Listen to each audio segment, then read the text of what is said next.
দুরভিসন্ধি, এক চোখে তার দুর্যোধন আর এক চোখে তার দুঃশাসন।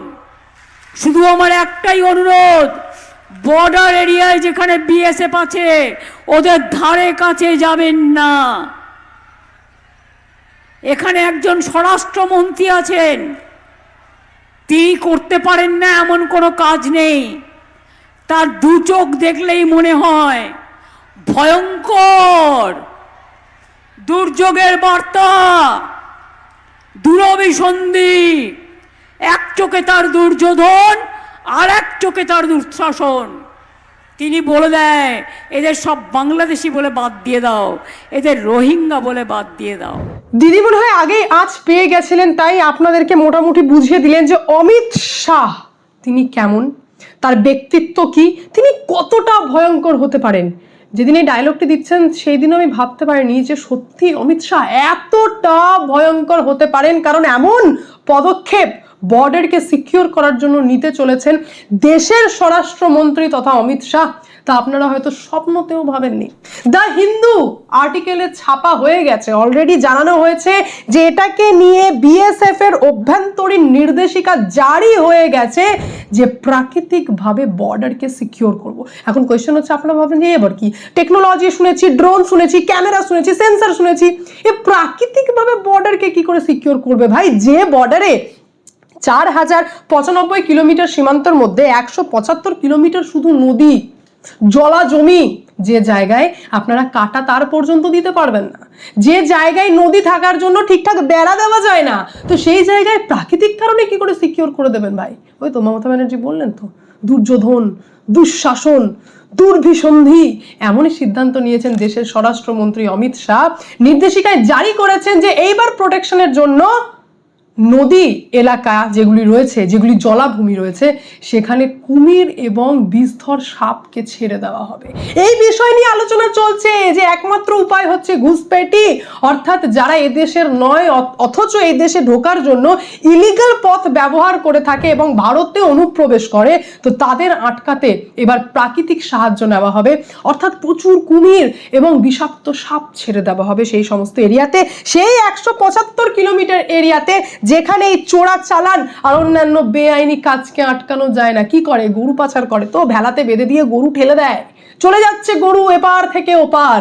এইটাই তো কি করে বিভিন্ন বেআইনি কার্যকলাপ হয়। আমাদের মনে তো এটাও সন্দেহ তৈরি করেছেন রাজ্যের মুখ্যমন্ত্রী মমতা ব্যানার্জি যে বিএসএফ এর হাত ছাড়া এটা নাকি সম্ভব নয়, বিএসএফ ও ডেফিনেটলি টাকা খায়। তো চলুন, বড় সিদ্ধান্ত নিয়েছেন স্বরাষ্ট্রমন্ত্রী, এবার তো কুমির তো টাকা খাবে না, কুমিরের সঙ্গে তো সেটিং করা যাবে না, বিষাক্ত সাপের সঙ্গে তো সেটিং করা যাবে না, না বিএসএফ করতে পারবেন না ওই দিকের বাঙালি করতে পারবেন, অবৈধ বাংলাদেশি করতে পারবেন, রোহিঙ্গা কেউই সেটিং করতে পারবেন না, এমনই সিদ্ধান্ত নিয়েছেন স্বরাষ্ট্রমন্ত্রী অমিত শাহ। কার স্বার্থে? দেশের স্বার্থে, বর্ডার সিকিউরিটির স্বার্থে, ন্যাশনাল সিকিউরিটি থ্রেট যারা হয়ে যাচ্ছে তাদের স্বার্থে, যে এইবার ভয়ঙ্করভাবে সেই 175 কিলোমিটারের প্রোটেকশন করবে কুমির, যে জ্যান্ত মানুষকে চিবিয়ে নেবে এপার ওপার করতে গেলে, আর বিষাক্ত সাপ, যার কথা দুঃস্বপ্নে ভাবলে ওই অমিত শাহ কুমির এবং বিষাক্ত সাপের কথা মনে পড়বে, এবং অবৈধরা যদি ভেবেও থাকেন যে পার হব, তারপরেও তাদের রুহ কেঁপে উঠবে সেই বর্ডারটি পার করতে গিয়ে। আর বাকি আমাদের যে এরিয়া রয়েছে সেখানে আমাদের দেশের জওয়ানরা তো এমনিই আছে, তারা ঠাঁই দাঁড়িয়ে প্রোটেকশন আমাদেরকে দিচ্ছে, যার জন্য আমরা দিন রাত শান্তিতে থাকতে পারছি। হ্যাঁ কি না? কঠিন সিদ্ধান্ত কিনা? শুধু এইটুকু কঠিন সিদ্ধান্ত বললে হবে?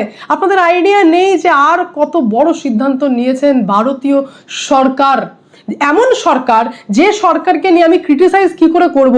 এই বিল সম্পর্কে পড়ে আমারই তো চোখ খুলে গেল, এবং আমি দেখতে লাগলাম যে গোটা বিশ্বে চারিদিকে বিভিন্ন দেশে আপনারা কি দেখেছেন না, যে ডিপ স্টেট মানে এটা কি? তলোয়ার, বন্দুক, হাতিয়ার নিয়ে এদেরকে মার করতে হয় না, এরা এখন ফরেন ফান্ডিং এর মাধ্যমে, আপনারাই তো বলেন দিদি ফরেন ফান্ডিং হচ্ছে, ইলেকশনকে মনে হয় ফরেন ফান্ডিং প্রভাবিত করছে, তো সেটাকে আটকানোর জন্য, অর্থাৎ ফরেন ফান্ডিংকে রেগুলেট করার জন্য এইবার ভারত সরকার বিরাট বড় স্টেপ নিতে চলেছে, এমন স্টেপ নিতে চলেছে যা ডিপ স্টেটের শিখরের ওপর এমন হাতুড়ি মারবে যে তারা ফরেন ফান্ডিং করা ভুলে যাবে। অর্থাৎ ফুল ট্রান্সপারেন্সি হবে, ভারত সফট স্টেট থেকে স্ট্রং আর স্মার্ট প্রোঅ্যাক্টিভ স্টেটে হবে, যেখানে ভারত নিজের সিদ্ধান্ত নিজে নেবে, নিজের অ্যাসেটের সুরক্ষা নিজে করবে, এবং সব থেকে বড় কথা কথা হচ্ছে আজাদি কাকে বলে সেটা ভারত সরকার উপভোগ করবে। এমনই বিল হচ্ছে FCRA অ্যামেন্ডমেন্ট বিল 2026, যেটা অলরেডি পাস পেস হয়ে গেছে, পাস তো হয়নি ভাই, পাস কি করে হবে? পাস তো করানোর জন্য বুঝতেই পারছেন না, বিরোধীরা তো এমনি আন্দোলন শুরু করেছেন। তো জানাবো, কিন্তু তার আগে আমি আপনাদের কাছ থেকে একটু 1 মিনিট সময় চেয়ে নেবো পরিচয় করাই। মার্কেটউলস এটি একটি সেবি রেজিস্টার্ড ট্রেডিং অ্যাপ, যেখানে মাত্র 99 টাকা প্ল্যাটফর্ম চার্জ লাগে লাইফ টাইমের জন্য। দেখুন আমি পিন দিয়ে লগ ইন করলাম, ফলো ট্রেন্ড অপশনে ক্লিক করেছি। এখানে প্রফিটেবল ট্রেডগুলি আপনারা দেখতে পাবেন। এখানে অনেক কম টাকা থেকে ট্রেড শুরু করতে পারবেন, যেখানে অন্যান্য অ্যাপে 3 গুণ লাগে। স্টপ লস ফিচার্স রয়েছে, যা আপনাকে অতিরিক্ত ক্ষতির হাত থেকে বাঁচাবে। এখানকার ব্রোকারেজ ইন্ডাস্ট্রি সব থেকে লোয়েস্ট ব্রোকারেজ। দেখুন আমার প্রফিট কিন্তু ট্রেন্ড হিসেবে মুভ করছে। আমি স্টপ ট্রেডে ক্লিক করলাম আর 1306 টাকা আমি প্রফিট বুক করতে পেরেছি। এখানে সব কমোডিটিজ আপনারা ট্রেড করতে পারবেন, যেমন gold, silver, crude oil, natural gas. সকাল 9টা থেকে রাত্রি 12টা পর্যন্ত এখানে ফ্রি রিকমেন্ডেশন পাবেন। একদিনে 11,850 টাকা, এক মাসে 70,468 টাকা এবং এক বছরে 5,03,940 টাকা প্রফিট বুক করা গেছে কোনো কমিশন ছাড়াই। ইতিমধ্যে 2 মিলিয়নের বেশি মানুষ মার্কেটউলস অ্যাপটি ডাউনলোড করেছে। লিঙ্ক আমি কমেন্টে আর ডেসক্রিপশন বক্সে পিন করে দিয়েছি। সুতরাং ট্রেড করুন, নিজের দায়িত্ব করুন। চলুন ভিডিওতে ফেরা যাক। তো যেমনটা আপনাদেরকে বলেছিলাম যে 25 মার্চ 2026-এ এই foreign contribution regulation amendment bill 2026-কে ইন্ট্রোডিউস করা হয়ে গেছে। যেহেতু কেরালায় 9 এপ্রিল ইলেকশন রয়েছে, তাই আলোচনা পোস্টপোন করা হয়েছে। পোস্টপোন করার পেছনে ডেফিনেটলি বিরোধী দল তো রয়েছে, কারণ বিলটির কথা জানতেই বিরোধীদের মাথায় হাত পড়ে গেছে এবং তারা বুঝে গেছে যে এই বিল যদি পাস হয়ে যায় ভারতে, তাহলে ভারতীয়দের মনে কত বড় ইম্প্যাক্ট পড়বে এবং এই সরকারকে আগামী 30 বছর পর্যন্ত হেলানো ভাই মুশকিল আছে। তো এইরকম হয়ে গেলে আমাদের ব্যক্তিগত স্বার্থে তো আঘাত পড়বেই, তার পাশাপাশি এই ভারত সরকারের আরো ওয়াই হতে লাগবে। এটা তো হতে দেওয়া যায় না। তার জন্য বলতে হবে যে মাইনরিটিকে টার্গেট করা হচ্ছে এবং এমন অ্যালিগেশনস লাগানো হলো যে মাইনরিটিকে টার্গেট করা হচ্ছে বলে ডিবেটটাকে স্টপ করে দেওয়া হলো। বুদ্ধিমানের কাজ করলেন অমিত শাহ, বলেন আপাতত ডিবেটটি স্টপ থাক। 9 এপ্রিল যেহেতু কেরালা ইলেকশন রয়েছে, কেরাল থেকে যেহেতু বিরোধও শুরু হয়েছে, কারণ এই বিলের প্রভাব সব থেকে বেশি কেরালাতেই পড়তে চলেছে। তো যদি এরকম হয়ে থাকে তাহলে ইলেকশনটা হয়ে যাক, তারপর ভাই বিলটি কি করে পাস করতে হয় সেটা ভারত সরকার ভালি ভাতি জানে, খুব ভালো করেই জানে। এই বিল এমন এক সাহসিক পদক্ষেপ, ভারত সরকারের দিক থেকে বলতে পারেন যে ভারত আজ বলতে পারবে যে আমি নিজের সিদ্ধান্ত নিজে নিতে পারি, আমি আমার অ্যাসেটগুলিকে নিজে সুরক্ষা দিতে পারি এবং গ্রোথকে কি করে টার্গেট করতে হয় তা ভারত সরকার খুব ভালো করে জানে। কিন্তু এই সমস্ত কিছু করতে গেলে আগে ডিপ স্টেট, যাদের হাতিয়ার বন্দুক, গুলি বা তলোয়ার নয়, যাদের হাতিয়ার হচ্ছে ফরেন ফান্ডিং, সেখানে বড় সড়ো আঘাত হানতে হবে। আর সেই আঘাত করার জন্যই বড় স্টেপ হচ্ছে FCRA অ্যামেন্ডমেন্ট বিল 2026। এখন কোয়েশ্চেন হচ্ছে যে কি ব্যাপার এটা যে ফরেন কন্ট্রিবিউশনকে রেগুলেট করার জন্যই এই বিল আনা হচ্ছে, যেখানে ভারতের উন্নয়ন, ভারতের বিকাশের রিমোট কন্ট্রোল কখনোই লন্ডন বা নিউ ইয়র্কে থাকতে পারে না। ভারত সরকার এটি হতে দেবে না, কারণ ভারত আজাদ যদি হয়ে থাকে তাহলে সমস্ত ক্ষেত্রে আজাদ হতে হবে। চারিদিকের দেশের এক্সাম্পল তো আপনারা জানেন যে কিভাবে ফরেন ফান্ডিং এর মাধ্যমে সরকারকে পরিবর্তন করা হয়। সেই রকমই আমাদের দেশেও এটার প্রভাব কিন্তু কম পড়ে না। আমি রিসেন্টকার ঘটনা যদি আপনাদের সামনে বলি, তো CAA থেকে শুরু করে ওয়াকফ থেকে নিয়ে NRC টাইম পর্যন্ত কোথাও না কোথাও কিন্তু ফরেন ফান্ডিং এর একটা গন্ধ ছিল। আর রিসেন্ট যেটা মোফাক্কেরুল ইসলামের মতো আইনজীবী যিনি অ্যারেস্ট হয়েছেন, যার এক মাসে ট্রানজাকশনে ভয়ঙ্কর লেনদেন পাওয়া গেছে, এনজিও থেকে ফান্ড আসার মতো তথ্য সামনে এসেছে।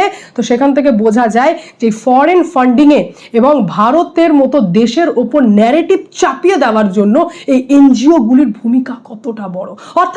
অর্থাৎ এটাই হচ্ছে যে ফরেন ফান্ডিং করা হয়, ফরেন ডোনার থাকে যারা ডলার এবং ইউরোতে ইনভেস্ট করে দেশের মধ্যে, দেশের পলিটিক্সে না ঢুকে দেশের ন্যারেটিভের মধ্যে ঢুকে পড়ে ভারতীয় মানুষের মধ্যে ন্যারেটিভ সেট করার ফলে রেজাল্ট কি হয়?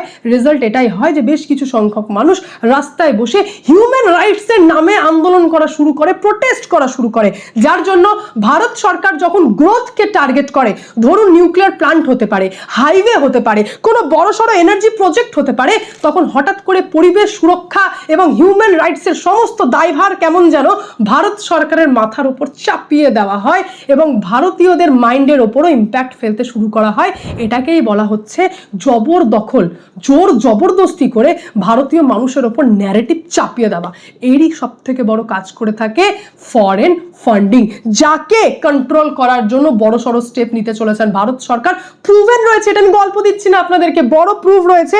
গ্রিন পিস ইন্ডিয়া কেস, যেখানে কয়লা প্রজেক্টকে নিয়ে বড় আন্দোলন করা হয়। আইবি রিপোর্টিং এর মাধ্যমে জানা যায় যেটা পরিবেশে সুরক্ষার নামে আন্দোলন কম ছিল, এটা ন্যারেটিভ সেট করা বেশি ছিল, যার ইম্প্যাক্ট ভারতের জিডিপিতে 2 to 3% গিরাওয়াট এনেছিল, পড়ে গেছিল। অর্থাৎ সরাসরি ভাবে কি করে ভারতের ডেভেলপমেন্টে এই ফরেন ফান্ডিং এবং ডিপ স্টেটের হাত থাকতে পারে সেটাই আমি আপনাদের সামনে তুলে ধরছি, এবং এটাকেই কন্ট্রোল করার জন্য, রেগুলেট করার জন্যই ভারত সরকার এত বড় স্টেপ নিয়েছেন। আপনাদেরকে জানিয়ে দিই, শুধুমাত্র অ্যামেন্ডমেন্ট করা হয়েছে তা নয়, এই বিষয়টাকে নিয়ে ভারত সরকার আগে থেকে ভেবেছিলেন বলে ইতিমধ্যে 20,000-এর বেশি এনজিওকে বন্ধ করে দেওয়া হয়েছে, তাদের লাইসেন্সকে ক্যান্সেল করে দেওয়া হয়েছে। 20,000-এর বেশি এনজিও কেন করা হয়েছে? নন compliance, miss use of fund এবং রিপোর্টিং না করার জন্য, রিপোর্টিং এর ফেলিওরের কারণে বন্ধ করে দেওয়া হয়েছে। সব থেকে ইম্পর্টেন্ট বিষয় হচ্ছে এই বিলের মধ্যে, সেটা হচ্ছে অ্যাসেট কন্ট্রোল ক্লজ। ভালো করে বুঝে নিন, এটা কিন্তু পুরনো ভারত নয়, এটা কিন্তু নিউ ইন্ডিয়া। পুরনো বিলে কি ছিল? পুরনো বিলে ছিল যে কোনো কারণে যদি আপনার এনজিও লাইসেন্স ক্যান্সেল করা হয় বা কোডকে ক্যান্সেল করা হয়, তো তাতে আপনার ব্যাংক অ্যাকাউন্টে যা টাকা থাকবে বা যা অ্যাসেট আপনি করে নেবেন তাতে কিন্তু আপনার চলে যাবে, এবং বিদেশের সঙ্গেও ধরুন এদিক ওদিক করে ম্যানেজ করে বাম্পার আপনি প্রভাবও ফেলতে পারবেন। কিন্তু নিউ ভারত, নিউ বিলে এটা বলা হচ্ছে যে ভাই এটা চলবে না। যদি কোনো কারণে কোনো এনজিওর লাইসেন্স ক্যান্সেল হয়ে থাকে, তাহলে সেই এনজিওর নামে যে ভেহিকল রয়েছে, যে ল্যান্ড রয়েছে, যে ব্যাংক ব্যালেন্স রয়েছে, তার সমস্তটা সরকারের হায়ার করা অথরিটির কন্ট্রোলে চলে যাবে। অর্থাৎ আপনি ওটাকে কন্ট্রোল করতে পারবেন না, তো ফান্ডের মিসইউজের কোয়েশ্চেন তো আসেই না। দ্বিতীয় হচ্ছে নো সাব গ্র্যান্ট। অর্থাৎ কি হয় যে কোনো এনজিও যার কাছে ফরেন ফান্ডিং এসেছে, সেই এনজিও ছোট ছোট এনজিওতে টাকা ট্রান্সফার করতে থাকে। তো এতে কি হয়? এতে সব থেকে বড় কথা হচ্ছে মানি ফ্লো, কোথায় থেকে আসছে কোথায় যাচ্ছে এটা ধরাই যায় না, কেমন যেন আপনাকে পুরো গুলিয়ে দেওয়া হয়। তো ভারত সরকার বলছে না বেটা, ছোট ছোট এনজিওতে তোমরা ডোনেট করতে পারবে না। ফরেন ফান্ডিং এসেছে, তোমার এনজিওতে এসেছে, তার পারপাসও থাকে যে কোন পারপাসে আপনি এই ফান্ড ইউজ করবেন, তো আপনি সেটাই করতে পারবেন। আপনাকে এক্সট্রা দায়িত্ব নিয়ে ছোট এনজিওকে ডোনেট করার কোনো কোনো ইয়েই দেওয়া নেই, এখতিয়ারই আপনার কাছে থাকবে না, সেটাকেও কেড়ে নেওয়া হলো। এনজিওকে তাদের dot two dot real time দিতে হবে, রিয়েল টাইম রিপোর্টিং করতে হবে, যার মাধ্যমে যে প্রক্সি চেন চলে ফরেনের, সেটা সম্পূর্ণরূপে ডিস্ট্রয় হবে। এতটাই কঠিনভাবে এই বিলটি আনা হয়েছে, এবং এই বিলের কথা শুনতে মাথা খারাপ হয়ে যায় কেরলের। কেরল থেকে সব থেকে বড় বিরোধ শুরু হয়ে যায়, কারণ জানেন, কারণ এই ফরেন ফান্ডিং এর সব থেকে বড় ইম্প্যাক্ট এই কেরলেই পড়ছে। অর্থাৎ এই রিলিজিয়াস আর চ্যারিটি ইনস্টিটিউশন সব থেকে বেশি কেরলে রয়েছে, যে কারণে কেরলের মানুষের মাথায় হাত।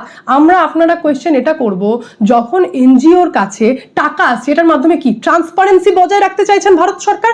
যখন কোনো এনজিওকে স্কুল এবং হসপিটালের জন্য টাকা ডোনেট করা হচ্ছে, তাহলে সেই টাকার হিসাব দিতে প্রবলেম কোথায়? সেই টাকা ওপেন করতে প্রবলেম কোথায়? সেই টাকা যদি মনিটর করা হয় ভারত সরকারের মাধ্যমে, তাহলে প্রবলেম কোথায়? এটা তো স্কুল এবং হসপিটালের জন্যই আসছে, তাই তো? ফরেন ফান্ড তো এই জন্যই আসছে, তাহলে ট্রান্সপারেন্সি মেনটেন করতে তো প্রবলেম হওয়ার কথা নয়। তো কেরলের এত মাথা খারাপ কেন হয়ে গেল? বিদেশে বিরোধী যারা রয়েছেন তারা বলছেন নাকি মাইনরিটিকে টার্গেট করা হচ্ছে, খ্রিশ্চানদেরকে নাকি এবার টার্গেট করা। ভাই খ্রিশ্চানদের কথা কোথায় থেকে চলে এলো? মাইনরিটিকে টার্গেট করার কথা কোথায় থেকে চলে এলো?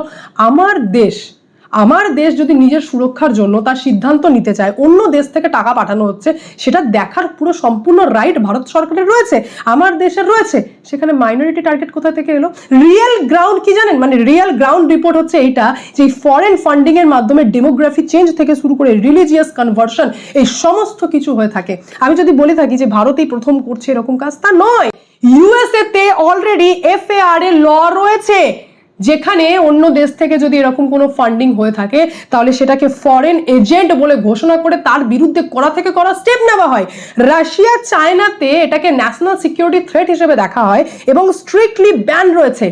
তাহলে ভারত আজকে সেই কাজটি করতে গেলে, ফরেন ফান্ডিং এ নজর দিতে গেলে এত সমস্যা কোথায়? সেটা কি কোথাও না কোথাও স্ট্রং ইন্ডিয়া হয়ে যাচ্ছে, যার জন্য গ্লোবাল এজেন্ডাতে ইম্প্যাক্ট ফেলতে চলেছে। ভারত এটা করবে না। ঠিক যেমন নিউক্লিয়ার টেস্ট আমরা করি যখন পোখরানে, তখন এই আমেরিকার স্যাটেলাইট ঘুরতো রেগিস্তানে, কতটা চালাকির সাথে আমাদের সায়েন্টিস্ট এবং আমাদের সেনাবাহিনীরা যে কতটা কন্ট্রিবিউট করে লুকিয়ে লুকিয়ে টেস্ট করে নিয়েছিল নিউক্লিয়ার, আপনারা ভাবতেই পারবেন না। যেটা জানার পর এই আমেরিকার মতো দেশগুলো আমাদের দেশের ওপর ব্যান লাগিয়ে দেয়, অর্থনৈতিক দিক থেকেও নাকি রেস্ট্রিকশন লাগিয়ে দিয়েছিল, তাতেও কিন্তু ভারতকে মাথা নত করতে দেওয়া যায়নি। ভারত মাথা নত সেই দিনও করেনি, আজও টিকে রয়েছে। আর এইরকম ল আনার পর তো আরো বেশি করে টিকে থাকবে, কারণ ভারত সরকারের একটাই নীতি, সেটা হচ্ছে ভারত নিজের সুরক্ষা নিজে করতে জানে, ভারত নিজের অ্যাসেট কি করে কন্ট্রোল করতে হয়, কি করে সুরক্ষা করতে হয় সেটা জানে, এবং ভারত গ্রোথকে টার্গেট করতে জানে। তো গ্রোথ টার্গেট করতে গেলে, ডেভেলপমেন্ট করতে গেলে এই যে ফরেন ফান্ডিং এর মাধ্যমে আপনার উপর যে প্রেশার এবং ন্যারেটিভ চাপিয়ে দেওয়া হবে, এইটা ভারত সরকার কোনোভাবেই মেনে নিতে পারছে না, যার জন্য এই বিলটি আনা অত্যন্ত দরকার। এবং রাষ্ট্রীয় সুরক্ষার জন্য অত্যন্ত ইম্পর্টেন্ট স্টেপ হচ্ছে এই FCRA অ্যামেন্ডমেন্ট বিল, যেটা অলরেডি ভারত সরকার কিন্তু পার্লামেন্টে ইন্ট্রোডিউস করেও দিয়েছে। বিল সম্পর্কে আমার আপনাদের মতো সাধারণ মানুষ যখন আরো ডিটেলসে ঘেটে নেব, আরো ভালোভাবে জেনে যাব, যতটা আমার এই ভিডিওর মাধ্যমে জানানো সম্ভব আমি ততটা আপনাদেরকে জানিয়েছি। এটা যখন আরো ডিটেলসে আপনারা জানতে পারবেন, তো অটোমেটিক্যালি ভারতীয়দের সাপোর্ট ভারত সরকার পেয়ে যাবেন। আর যেটাই কোথাও না কোথাও বিরাট বড় বাধা হয়ে দাঁড়িয়েছে বিরোধীদের, এবং বিরোধীরাও এখানে বুঝতে পারছে যে এই বিল যদি চলে আসে তাহলে আর ফরেন ফান্ডিং এর মাধ্যমে সরকার পরিবর্তন করে দেবো, আন্দোলন ভয়ঙ্কর হয়ে যাবে, সরকারের বিরুদ্ধে একটা বিরাট বড় এজেন্ডা তৈরি করা হয়ে যাবে, এই সমস্ত কিচ্ছুটি করা যাবে না। কারণ ভারত সরকারের সরাসরি নজর থাকবে কোথায় থেকে কোন টাকা আসছে, কোন এনজিওকে দেওয়া হচ্ছে, ওই এনজিও সেই টাকাকে প্রপার ইউজ করছে কিনা, সঠিক জায়গায় সেই টাকা ইউজ হচ্ছে কিনা, নাকি ফান্ডের মিস ইউজ হচ্ছে। এরকম বহুত এক্সাম্পল রয়েছে। তো এই পুরো বিষয় আমি যতটা পেরেছি আপনাদেরকে জানিয়েছি। পুরো বিষয় নিয়ে আপনাদের কি মন্তব্য, এই বিলটি আনা, অ্যামেন্ডমেন্ট আনা সঠিক কিনা, ভারত সরকারের সিদ্ধান্ত সঠিক কিনা, এটা আপনাদের কি মনে হয় অবশ্যই কমেন্টের মাধ্যমে জানাবেন। আমি এখানে এন্ড করব, দেখা হচ্ছে নেক্সট ভিডিওতে। ভালো থাকবেন, সুস্থ থাকবেন, সঙ্গে অদ্বিতীয় চ্যানেলকে অবশ্যই সাবস্ক্রাইব করবেন, কারণ একটাই, যা হবে স্পষ্ট হবে।